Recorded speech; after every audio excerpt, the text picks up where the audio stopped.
What if, somewhere deep in the Milky Way, the black hole at the center of our galaxy suddenly woke up? Sagittarius A, usually quiet and invisible, begins feeding aggressively.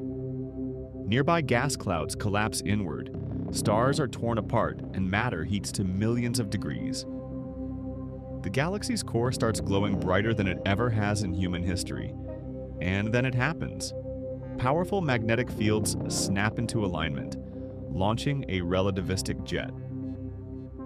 One narrow beam of energy chooses a direction in space, straight toward Earth. Straight toward?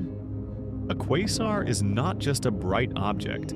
It is one of the most violent engines the universe can create.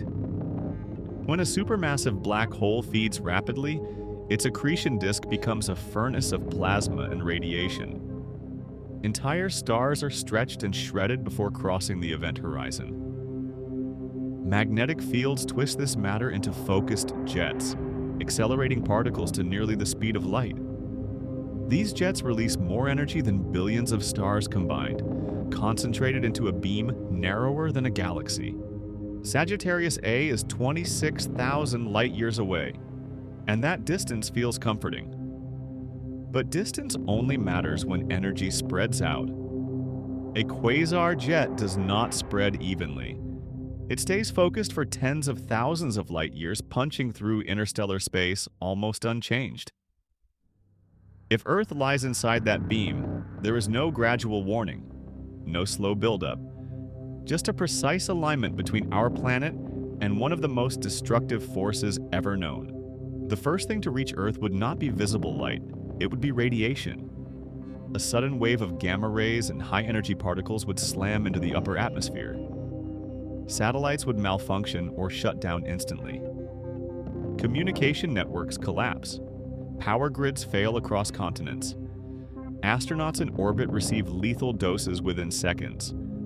On the ground, nothing looks different yet. But the damage has already begun. As radiation continues pouring in, Earth's ozone layer begins to unravel. Molecular bonds are ripped apart faster than they can reform. Within days, ultraviolet radiation floods the surface unchecked. Sunlight becomes a biological weapon. Skin burns in minutes. Eyes are permanently damaged.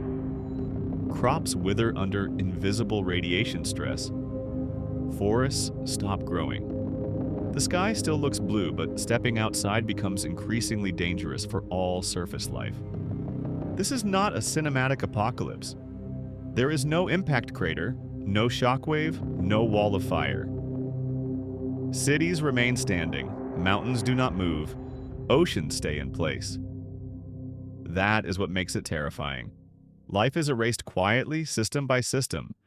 Phytoplankton die first, cutting off oxygen production. Insects vanish. Animals starve. Humanity loses agriculture, infrastructure, and stability without ever seeing a single explosion.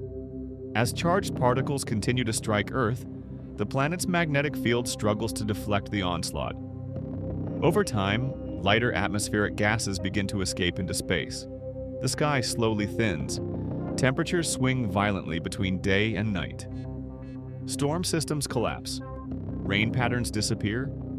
Earth starts to resemble Mars, not suddenly but relentlessly, one invisible loss at a time. Months turn into years. Most complex life is gone. The surface becomes hostile to nearly everything that once lived there. Only extremophiles remain. Deep ocean organisms, underground bacteria, and life hidden beneath kilometers of rock or ice. Earth is no longer a living world. It becomes a quiet archive of ruins, oceans, and memories, orbiting the sun as if nothing ever happened.